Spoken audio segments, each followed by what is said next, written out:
오늘 보실 말씀 구약성경 313면에 신명기 31장 30절부터 32장 14절 말씀까지 제가 한 절 읽고 여러분들 한 절 읽고 교도하여 읽도록 하겠습니다. 신명기 31장 30절부터 32장 14절 말씀까지입니다.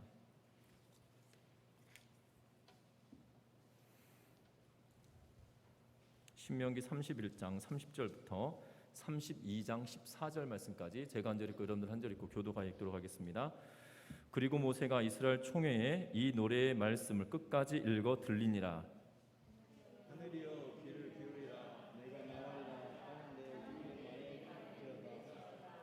내 귀를 내 교훈은 비처럼 내리고 내 말은 이슬처럼 맺히나니 연한 풀 위에 가는 비 같고 채소 위에 단비 같도다.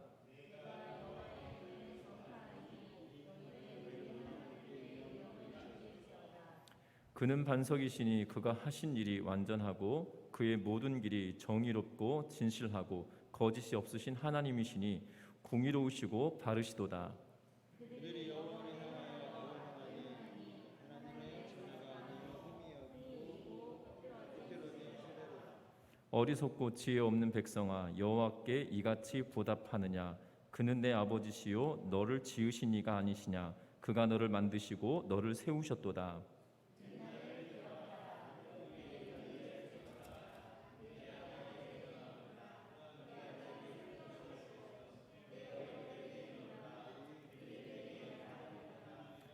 지극히 높으신 자가 민족들에게 기업을 주실 때에 인종을 나누실 때에 이스라엘 자손의 수효대로 백성들을 경계를 정하셨도다.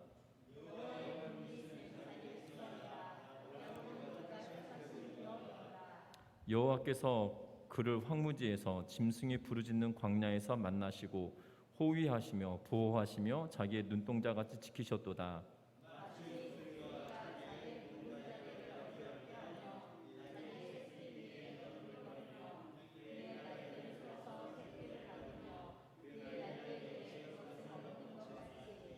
여호와께서 홀로 그를 인도하셨고 그와 함께한 다른 신이 없었도다.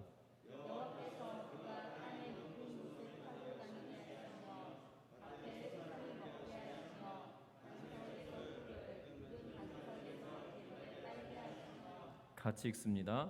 소의 엉긴 젖과 양의 젖과 어린 양의 기름과 바살에서 난 순양과 염소와 지극히 아름다운 밀을 먹이시며 또 포도즙의 붉은 술을 마시게 하셨도다. 아멘. 우리 인사 나누고 말씀 나누겠습니다. 사랑하고 축복합니다.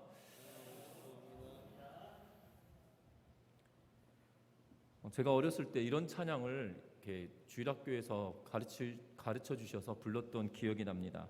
하늘 문이 열리면 노래할 이유가 있네. 놀라운 일 그곳에 있으리 노래할 이유 있네. 그의 곁에 있으면 노래할 이유 있네. 밤낮으로 노래 부르리 온종일 즐거운 노래를 노래할 이유 있네.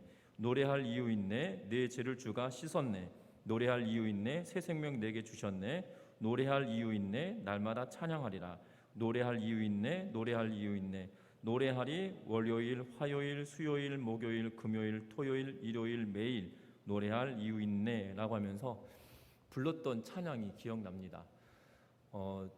곡조는 정확하게 기억이 잘 안 나는데 위 앞에 처음 부분만 생생하게 기억하는 것 같아요. 하늘 문이 열리면 노래할 이유 있네. 그 뒤로부터는 기억이 잘 안 나서 그래서 놀라운 일 그곳에 있으리 노래할 이유 있네 하면서 하늘 문이 열리면 노래할 이유 있다. 나의 죄를 사하셨다.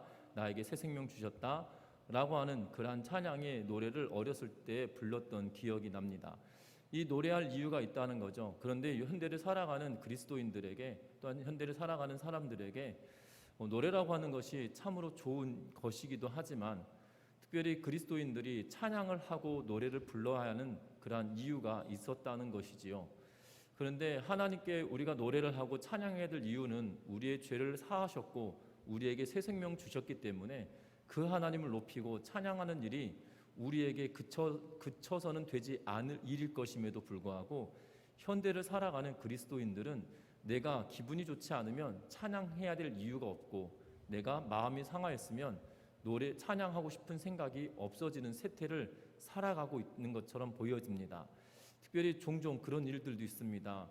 교회에서 어떤 날 빠른 찬양을 부르면 오늘 내가 무슨 일이 있었는데 왜 이렇게 빠른 찬양을 부르냐고 이렇게 말하시는 분들도 있으셨어요. 제가 사역하는 동안에.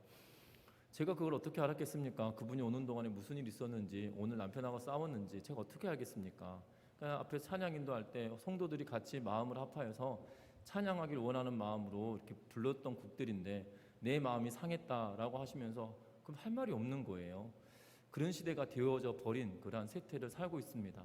내 기분 따라 찬양을 하고 안 하고의 문제가 아니라 나에게 새 생명을 주신 그리고 나를 구원하신 하나님의 은혜에 감격하여 부르는 세대가 바로 저와 여러분들의 세대가 되시기를 주의 이름 부탁합니다. 왜 이런 이야기를 하냐면 특별히 다윗도 그의 시편을 통하여서 보면 우리에게 그가 노래하는 분명한 이유가 있다라고 말하고 있는 것이거든요. 우리가 너무나도 잘 알고 있는 시편 150편은 마지막에 이렇게 끝납니다. 호흡이 있는 자마다 여호와를 찬양할지어다 할렐루야라고 하면서 시편 150편 6절로 이 노래를 끝내고 있는데요. 호흡 있는 모든 사람마다 노래해야 된다. 그리고 그 위에 무엇에 대해서 이야기하고 있냐면 나팔 소리로 찬양하며 비파와 수금으로 찬양하라. 큰 소리 나는 제금으로 찬양하고 소고치며 춤추며 찬양하라라고 이야기하면서 각종 악기들을 거론하면서 하나님을 찬양하라고 이야기합니다. 그런데 이 다윗은 찬양하고 악기들을 동원하라라고 이야기하면서 그가 찬양하는 이유가 있음을 분명하게 말합니다. 시편 150편 2절 말씀에 보면 이렇게 기록하고 있는데요. 그의 능하신 행동을 찬양하며 그의 지극히 위대하심을 따라 찬양할지어다. 그의 능하신 행동과 지극히 위대하신 것으로 인하여서 그가 찬양해야 된다라고 고백하고 있는 것을 보게 됩니다. 단순히 찬양하는데 이유를 붙이면서 말하는데요. 능하신 행동, 하나님께서 나에게 행하셨던 모든 놀라우신 능력으로 인하여서 내가 찬양한다. 그리고 하나님께서 지극히 위대하신 분이시기 때문에 내가 찬양한다라고 다윗은 고백합니다. 그런데 대표적인 시인 150편만 그런 것이 아니고요. 다윗이 찬양으로 노래하고 있는 시편을 통하여서 보면 그가 노래하고 있는 이유가 분명한 것을 그가 수록하고 있는 것을 보게 됩니다. 오늘 성경 말씀에서도 모세가 이스라엘 백성들과 더불어 광야길을 마치고 이제 모압 평지에서 그의 죽음을 앞두고 있는 그 순간에 오늘 성경은 노래를 지어 부르고 있는 것을 보게 됩니다. 특별히 우리가 읽었던 31장 30절에는 이렇게 말합니다. 그리고 모세가 이스라엘 총회에 이 노래의 말씀을 끝까지 읽어 들리니라 라고 하면서 모세가 노래를 지어서 끝까지 불렀다라고 이야기하고 있는 것을 보게 되는데요. 모세가 노래하는 이유가 도대체 뭐였냐는 거죠. 저와 여러분들이 이 땅의 삶을 살아가면서 앞에 찬양처럼 노래할 이유가 있다. 나를 구원하시고 나에게 새 생명 주셨기 때문에 노래할 이유가 있다라고 말합니다. 다윗도 그가 노래하고 찬양해야 될 이유가 분명히 있다라고 말하고 있다는 거죠. 또한 오늘 모세도 마찬가지로 그가 노래를 지어서 부르는데 그 노래를 부르는 이유가 있다라고 우리들에게 말씀하고 있는 것을 보게 된다는 거죠. 저와 여러분들이 오늘 말씀을 통해서 우리가 사는 동안에 하나님을 찬양하고 높일 때 분명한 이유가 있는 찬양이 되시기를 주의 이름으로 부탁드립니다. 우리가 노래가 국조가 좋기 때문에 감흥되어서 우리가 그 노래에 취하여서 노래를 부르는 것이 아니고요. 나에게 행하신 하나님의 놀라우신 일이 조목조목 생각나서 그것에 감격하여서 찬양할 수 있는 은혜가 있으시기를 주의 이름으로 부탁합니다. 이유가 없는 찬양은 찬양일 수 없어요. 그렇지 않습니까? 내가 감사하다고 하지만 그 감사하는 이유가 없다라면 그것은 감사일 수가 없거든요. 분명한 것은 하나님이 우리에게 베푸신 일들이 무엇인지 명확하게 기억하고 조목조목 생각하며 하나님께 찬양할 수 있는 믿음의 성도님들 되시기를 주의 이름으로 부탁합니다. 그러면서 오늘 본문의 내용은 모세가 그러면 왜 노래를 지어서 이스라엘 백성들의 귀에 들리게 하며 그것도 끝까지 어떻게 보면 이 노래가 엄청 길어요. 여러분들 보시면 32장 52절까지 기록되어져 있는 것을 보게 됩니다. 그러니까 52절짜리 노래인 거거든요. 쉽게 말하면 그러니까 표현하기 이해하기도 사실 이것이 1절, 2절, 3절, 4절 이렇게 나눠져 있는 것이 아니기 때문에 뭐 말하기는 좀 그렇지만 이 노래의 시작은 1절부터 시작해서 52절까지 굉장히 긴 노래인 걸로 보여집니다. 제가 이 중고등부 다닐 때 인생 목록가 이런 노래가 있었어요. 여러분 혹시 권사님들 아시나요?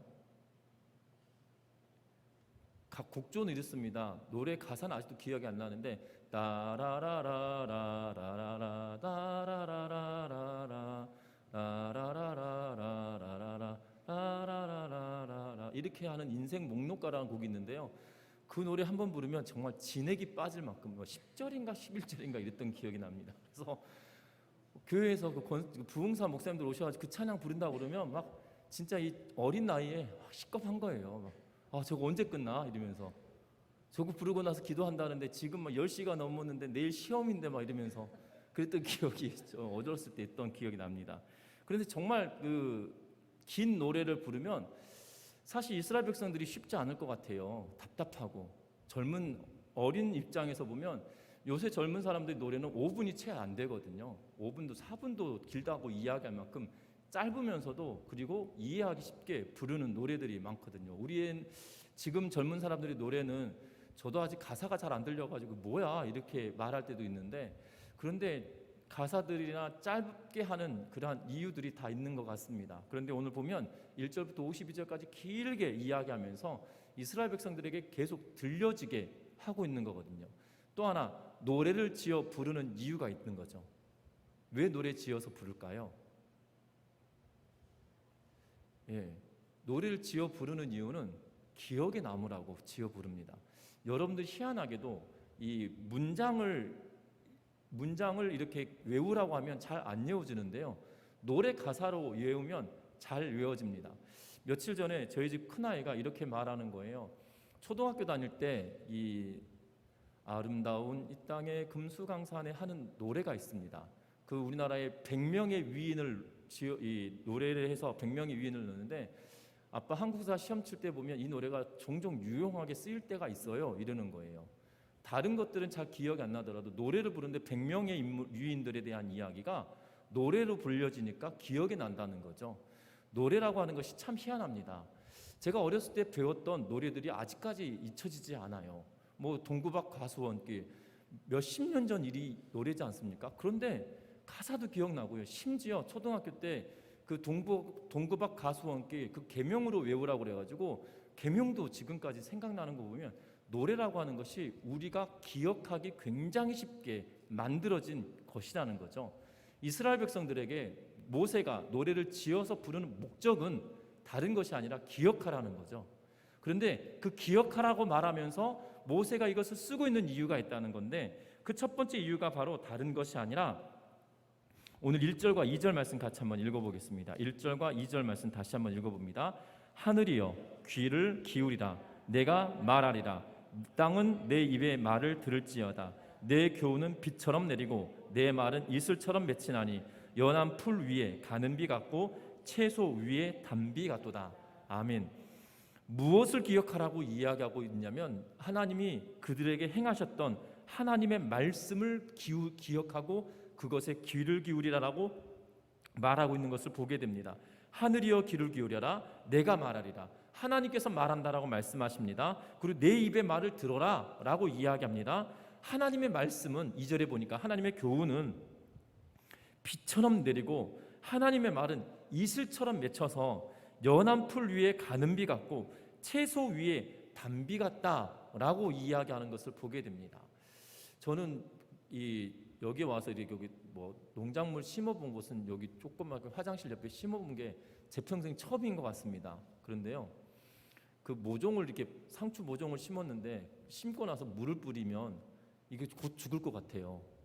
왜냐하면 그 물조리에 떨어지는 물의 굵기가 막 심어놓은 그 상추에 탁 뒤집어 엎어 이렇게 뭐라 그러죠? 쏟아지면 이게 막 그 이파리가 막 찢어질 것 같고 다 넘어져서 쓰러진 것 같은데 그런데 그것이 지나고 한 이틀 3일 지나고 나면 이렇게 다 씌어 올라오는 거 보면 참 희한한 것 같습니다.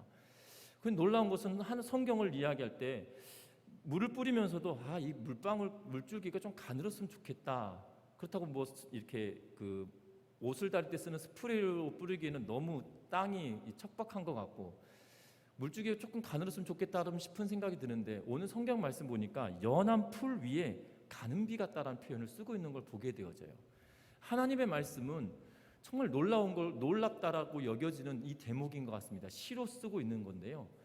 그러니까 실생활에서 보면 이거 너무 굵은데 물줄기가 너무 굵은데 라는 생각하는데 하나님은 연한 순에는 뭐 하신다고요? 가는 비처럼 내리고 채소 위에는 무엇과 같이 내린다고요? 단비와 같이 내린다라고 하시는 것을 보게 됩니다.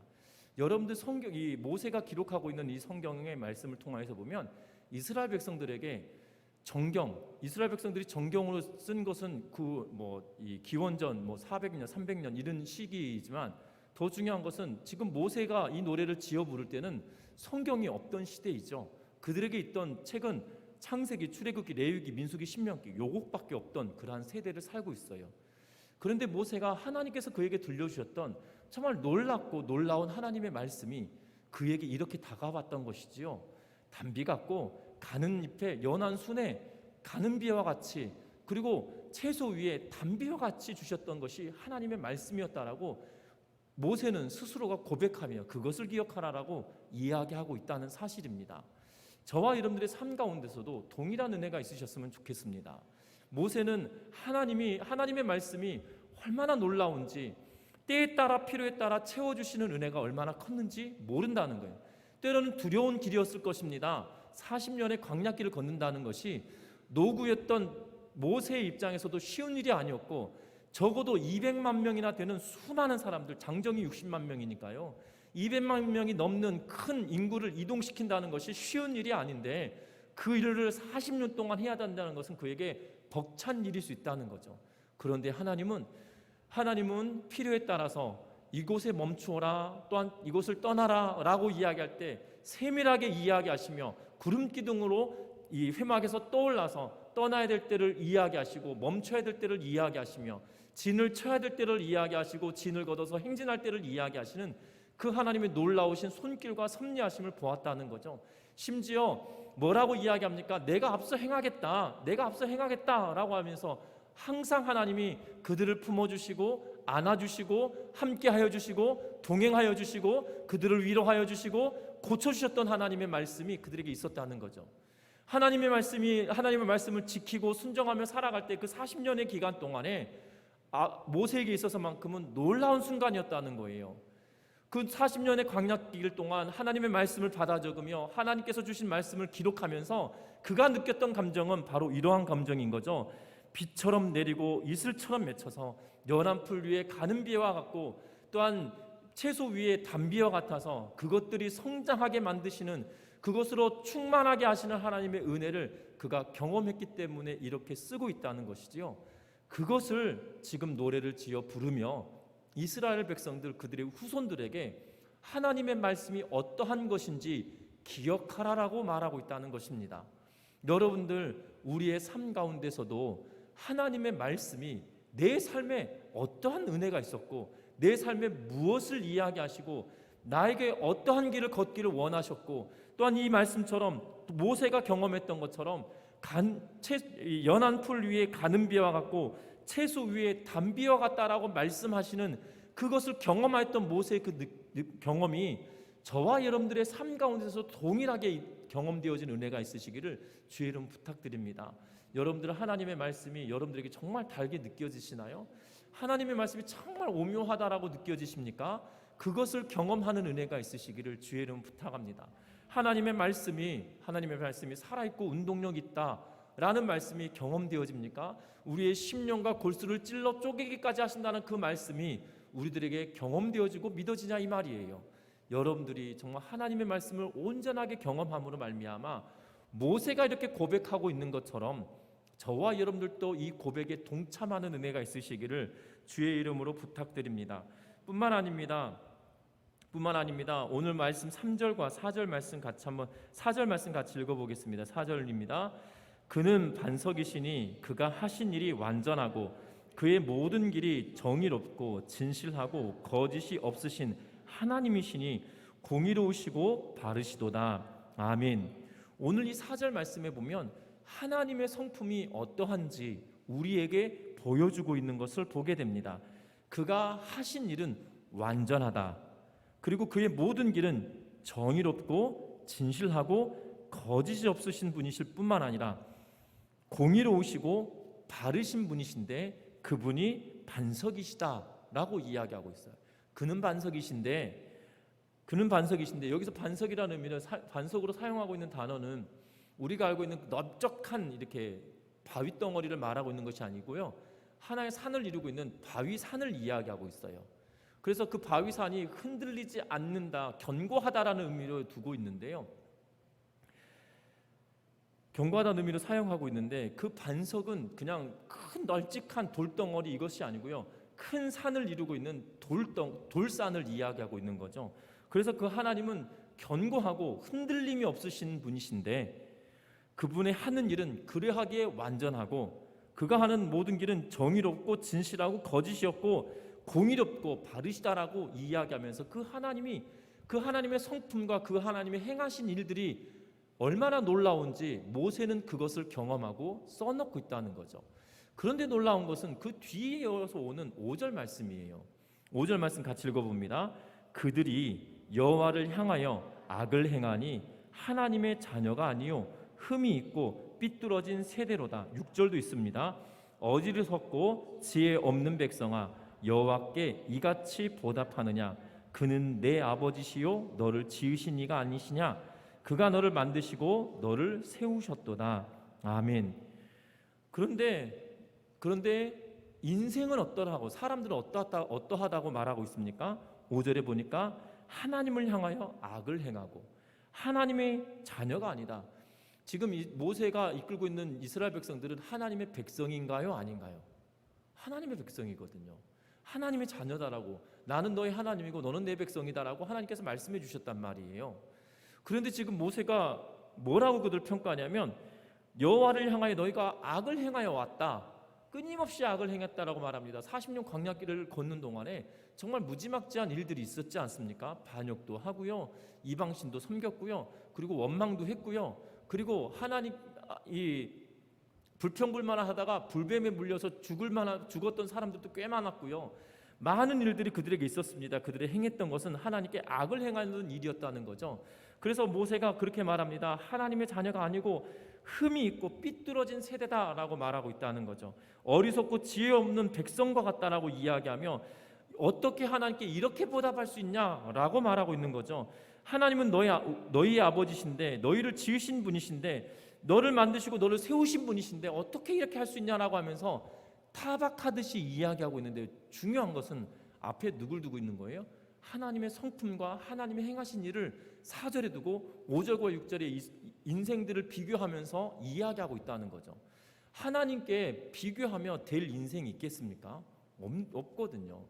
어떻게 하나님께 그 인생을 비교할 수 있겠습니까? 여러분들이 정말 아끼고 사랑하는 개미 한 마리가 있다고 생각해 보십시오. 너무나도 아끼고 사랑하는 개미 한 마리가 있는데 그 개미 한 마리가 너무나도 사랑스럽다고 해서 여러분들의 자녀하고 비교하면서 아유 우리 이 개미가 얼마나 예쁜지 봤니? 너는 말도 안 듣고 정말 이러한데 너 개미만 또 못하다, 이런 부모 있을까요? 없을까요? 간혹 있을 수는 있습니다. 그런데 그렇게 말하지는 않죠. 내 자녀가 개미보다 훨씬 소중하거든요. 그러니까 하나님께 될 수가 없는 존재예요. 인생은 하나님께 될 수가 없어요. 비교할 수가 없어요. 그런데 모세는 하나님께 비견하며 이스라엘 백성들을 이야기하고 있는 거죠. 왜 그럴까요? 중요한 방점은 여기에 있는 것 같아요. 뭐냐면 하나님의 자녀다. 그리고 6절에 보니까 네 아버지시고 너를 지으신 분이시다 라고 말하고 있는 거죠. 아버지를 닮은 자녀가 있는 것이 좋을까요? 아버지를 닮지 않은 못된 자식이 있는 게 나을까요? 지금 모세의 마음은 이럴 것 같아요. 아버지를 닮은 온전하고 거룩한 존재의 이스라엘 백성들을 원하고 있는 것 같아요. 너희가 지금 이렇지만 우리 아버지, 우리 하나님은 이런 분이셔. 그리고 우리의 삶은 이렇게 되어지길 바래 라고 말하고 있는 거죠. 인생들에 대하여 하나님과 비교하면서 너 이따위기 때문에 안 돼, 이따위기 때문에 죽어야 돼, 이렇게 살 바에야 없어지는 게 나아, 이걸 말하고 싶어 하는 것이 아닐 것 같아요. 모세가 노래를 지어 부르는 이유는 하나님의 놀라우신 은혜와 하나님의 인자하심과 하나님의 성품과 하나님의 행하신 놀라우신 일들을 기록해 놓고 그 뒷이어서 인생들이 어떠한 사람들인지 사람이 어떠한 것인지 비교하면서 말하는 것은 하나님께 비교하여서 사람은 그래서 안 돼라고 말하고 싶은 것이 아니라 우리의 아버지시고 우리를 인도하신 이시고 우리를 지으신 분이 하나님이시고 그분의 성품은 이러한데 우리의 아버지다라면 우리가 닮아가야 되지 않겠나 라고 하며 모세가 이스라엘 백성들에게 노래를 지어 우리가 하나님을 닮아가자라고 간곡하게 요청하고 있는 그러한 말이라는 거죠. 저와 여러분들은 어떠합니까? 하나님을 닮아가기를 원하십니까? 아니면 닮고 계십니까? 아니면 모세가 지금 말하고 있는 것처럼 하나님을 향하여 여호와를 향하여 악을 행하고 흠이 있고 삐뚤어진 세대로 남아있기를 바라시는 건가요? 그건 아니거든요. 저와 여러분들이 흠이 있고 삐뚤어진 모습이 있었다 할지라도 하나님이 나의 아버지 되시기에 그 아버지를 닮아가는 은혜가 저와 여러분들 삶 가운데 충만하시기를 주의 이름으로 부탁드립니다. 그래서 하나님은 공의로우시고 정의로우신 뿐만 아니라 의롭고 진실하시고 거짓이 없고 인자하시고 거룩하신 하나님이심을 우리가 믿고 우리도 닮아가는 믿음의 성품을 갖는 우리 모두가 되시기를 주의 이름으로 부탁드립니다. 뿐만 아니라 7절 말씀부터 13절 말씀까지 보면 특별히 7절 말씀에 보면 이렇게 이야기합니다. 7절 말씀 읽어봅니다. 옛날을 기억하라. 역대의 연대를 생각하라. 내 아버지에게 물으라. 그가 내게 설명할 것이요 내 어른들에게 물으라. 그들이 내게 말하리로다. 8절도 읽어봅니다. 지극히 높으신 자가 민족들에게 기업을 주실 때에 인종을 나누실 때에 이스라엘 자손의 수요대로 백성들의 경계를 정하셨도다. 아멘. 오늘 말씀에 보면 옛날을 기억해라. 옛날을 기억하라라고 말하며 역대의 연대를 생각하라라고 이야기하는데 이 히브리 원문을 보면 어떤 의미냐면 세대의 세대를 의미하고 있는 것을 보게 됩니다.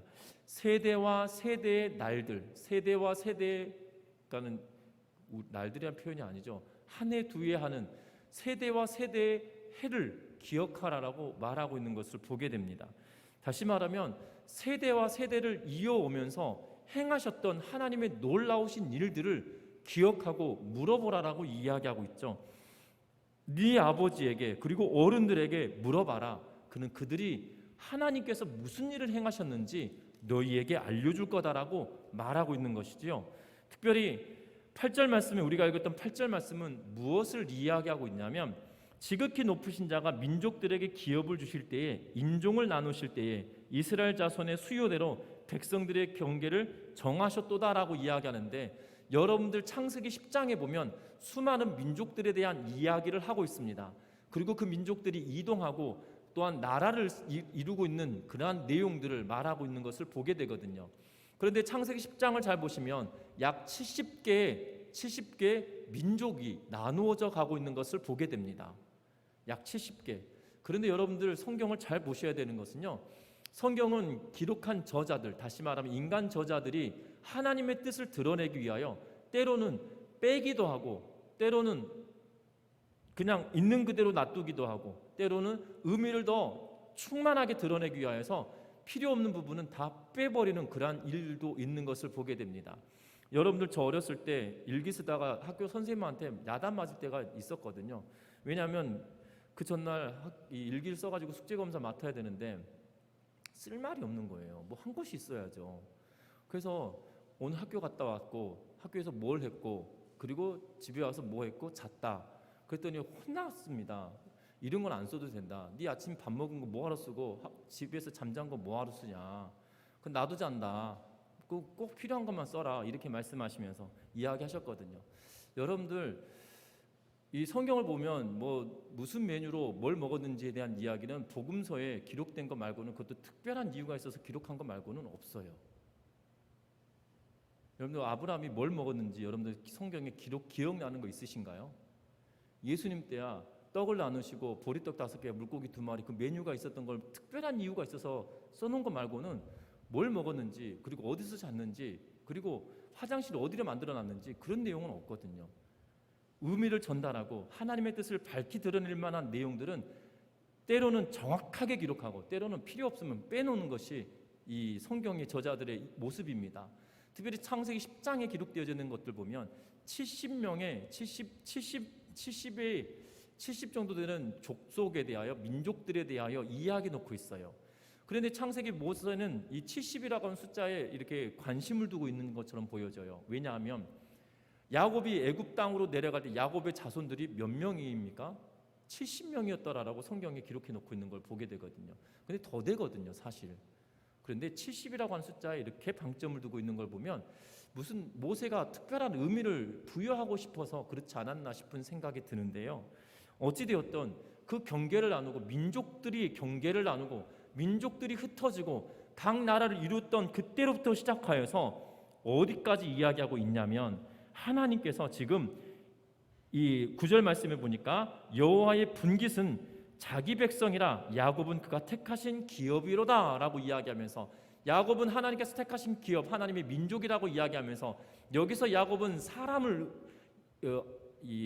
이삭의 아들 야곱을 의미하기도 한데요. 그 뒤에 이어서 10절과 11절 12절까지 내용을 살펴보면 그 이삭의 아들 야곱이라기보다도 지금 광야길을 걷고 있는 이스라엘 백성들을 의미하고 있는 것처럼 보여진다는 거죠.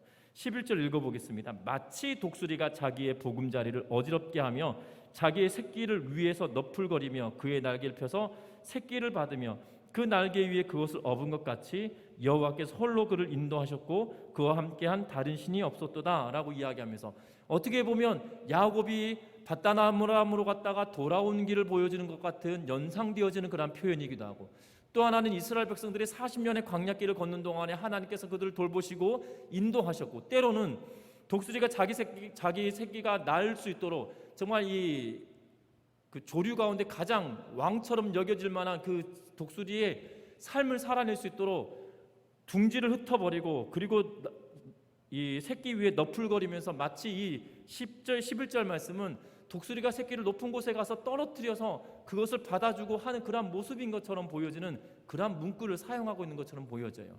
하나님이 그들을 인도하시는 때로는 힘들고 어려운 길이 있는 것처럼 여겨지지만 그 광야길이 하나님의 돌보심이었다는 거고 하나님의 역사하심이었다는 거고 하나님께서 그들과 동행하시며 하나님께서 만드신 그 모든 일들이었다라고 또한 하나님의 돌보심의 일이었다라고 모세는 지금 이야기하고 있다는 거죠. 12절에 보니까 그가 고백하기를 뭐라고 고백합니까? 여호와께서 홀로 그를 인도하셨고 그와 함께한 다른 신이 없도다 라고 하면서 야곱이 바다나람으로 갔다 오는 길도 하나님께서 지켜주셨고 하나님 외에 그 어떠한 것도 없었다라고 이야기하고 있죠. 이스라엘 백성들도 마찬가지로 40년의 광야길을 걷는 동안에 하나님 외에 다른 신이 그들을 돌본 적이 없었다는 거예요. 분명한 것은 하나님께서 행하셨던 놀라우신 역사 속에 하나님께서 행하셨던 놀라우신 역사 속에 하나님의 능력이 고스란히 드러나고 하나님이 우리를 돌보심이 고스란히 드러나고 있다는 사실을 상기시키고 있다는 사실입니다. 여러분들 살아오는 때로는 70평생, 때로는 60평생, 50평생 살아오는 동안에 하나님이 여러분들에게 행하셨던 그 역사하셨던 일들은 어떠한 일들이 있으셨습니까? 여러분들 잘 돌이켜 보십시오. 하나님이 여러분들 굴곡진 인생 가운데 하나님의 위치는 어디에 있었으며 하나님이 여러분들을 살아오는 인생 가운데 하나님은 어떠한 모습으로 여러분들과 함께 하셨는지 여러분들 다시 한번 되새겨보는 은혜가 있으시기를 주의 이름으로 부탁드립니다. 그 길을 걸어갈 때는 참으로 힘들었던 것 같아요. 어려운 일도 있었던 것 같아요. 그런데 그때마다 하나님이 함께 하셨고 그때마다 하나님께서 나를 돌보아 주셨음을 기억하게 되어진다는 거죠. 하나님이 정말 하나님이 함께 하셨구나 라고 고백할 수밖에 없는 그러한 상황으로 우리를 만드신 일들이 한두 번이 아니었을 거라 생각이 들거든요. 모세는 마치 야곱이 바다나람으로 갔다가 돌아오는 그 길 동안에 또한 이스라엘 백성들이 40년의 광야길을 걸었던 그 길 가운데서도 하나님이 그들과 함께 하셨고 홀로 인도하여 주셨고 그들과 함께 걷게 만들어 주셨음을 그가 이야기하고 있다는 거죠. 저와 여러분들의 인생 가운데 정말 역사하시는 하나님, 우리의 삶 가운데 함께 해주시는 그 하나님을 찬양하고 드러내는 은혜가 있으시기를 주의 이름으로 부탁드립니다. 말씀을 맺으려고 합니다. 모세는 오늘 이 14절 말씀까지 통하여서 하나님의 말씀에 대하여 그가 느꼈던 바를 이야기하고 있죠. 그리고 하나님이 어떠한 인생이었는지, 어떠한 분이신지 그 하나님의 성품에 대하여 이야기하며 우리도 닮아가자라고 이야기하고 있는 것을 보게 됩니다. 그러면서 이 모세는 뭐라고 이야기합니까? 하나님께서 우리에게 역사하신 일들, 나에게 행하셨던 일들, 섭리하셨던 일들을 그것을 이유로 하여 내가 노래하고 있다라고 말하고 있는 거거든요. 저와 여러분들 노래할 이유가 분명하게 있으셨으면 합니다. 모세가 이렇게 이유가 있어서 노래하고 있듯이 저와 여러분들 삶 가운데도 분명한 이유가 있어서 하나님을 높이고 찬양하는 믿음의 성도님들 되시기를 주의 이름으로 부탁드립니다. 그래서 어느 순간 어느 환경이 있다 할지라도 넘어지고 쓰러지는 것이 아니고요, 하나님이 나와 함께 하시고 지금도 함께 하시기에, 과거에 나와 함께 하셨던 그 하나님이 지금도 나와 함께 하시기에 앞으로도 나와 함께 하시며 앞으로 나아가도록 만들어 주실 거라는 것을 확신하며 그 하나님을 찬양하며 살아내는 믿음의 성도님들 되시기를 주의 이름으로 부탁드립니다. 기도하겠습니다.